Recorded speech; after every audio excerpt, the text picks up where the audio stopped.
華家沙嘅威力真係唔講得少啊！好多樹都吹冧咗，你睇下。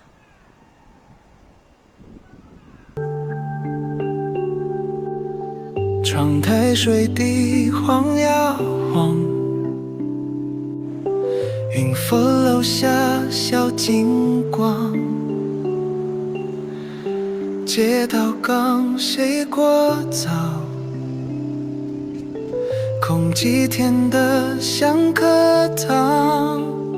雨停了，天开了，太陽公公伸懶腰。華家沙係2個幾月以嚟第2個侵襲香港嘅10號颶風。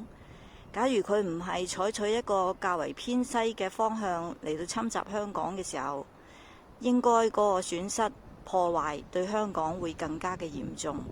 我哋都要去有一個感恩嘅心，感謝我哋嘅主看顧保守呢一個嘅地方。